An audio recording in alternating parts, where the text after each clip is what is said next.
Hello everyone! Would you like to see your own soul? Would you like to know what kind of soul you have?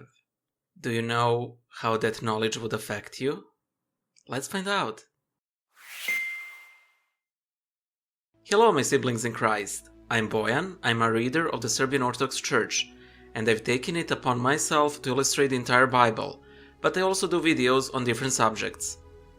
Sadly, my co-host Miloš is currently sick with Omicron, so share a prayer for him. During this video, he'll be represented by this cardboard cutout.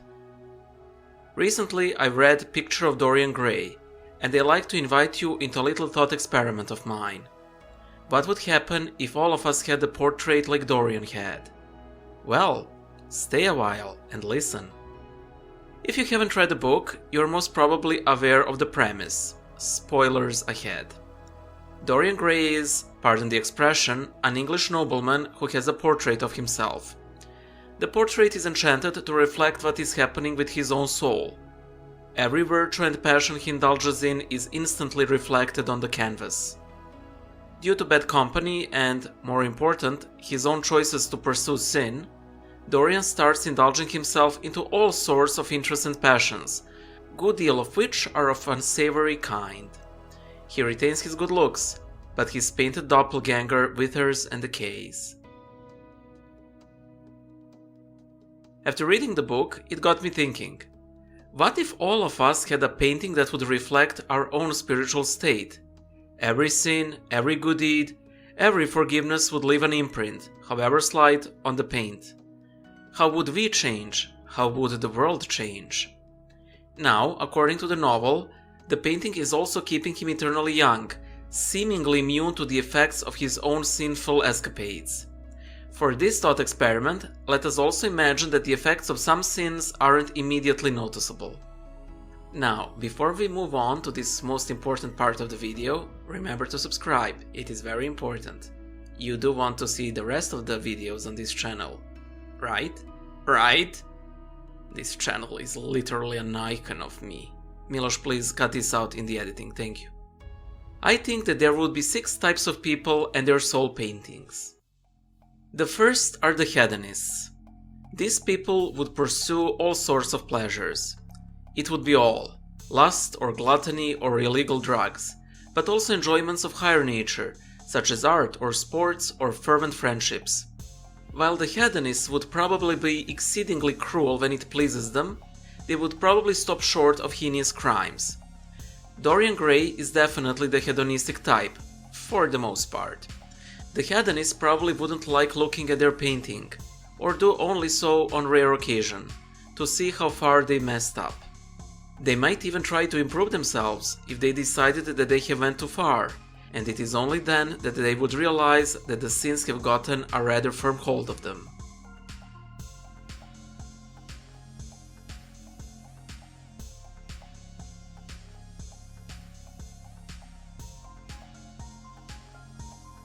The third group are the Diabolists. For these, there is no upper limit when it comes to evil. If a Diabolist refrains from an act, that is out of fear of being caught. Murder and torture and far worse deeds follow them in their wake. They would enjoy to see how much their appearance would rot on the painting. They would compete with other Diabolists, similar to the way some serial killers attempt to have a higher murder count than others of their ilk. I think that the majority of the world would fall into the lukewarm type. These people would use their painting to sort of gauge how much credit they have to do what is forbidden to them. A binge of pleasure would be followed by a binge of asceticism and charity. Of course, this is a messed up approach from the get-go, but hey, for the lukewarm, it does its job more than very well. However, what would happen if people use their paintings exclusively for good? Here we would have 2 kinds of people. The first one would be the Rigorists. On the outside, they are nice people. They forgive wrongs, they feed the naked and clothe the hungry. They pray and fast and do all sorts of neat things. They bake cookies for their neighbors and receive random acts of kindness bulletin. However, here is the issue. It is all calculated. The Rigorists gaze longingly into their soul painting and want to see how far they can advance in good. After some time, they stop advancing, and only more discerning among them would know that it is due to pride that is motivating their initial goodness. Finally, the last group, we'll simply call them saints. Saints are not identical to the Rigorists, except for one thing. They don't care about the painting. They know that they are nothing. They do good because it is the right thing to do, and they know that they are horrible people because their sins portray them as such.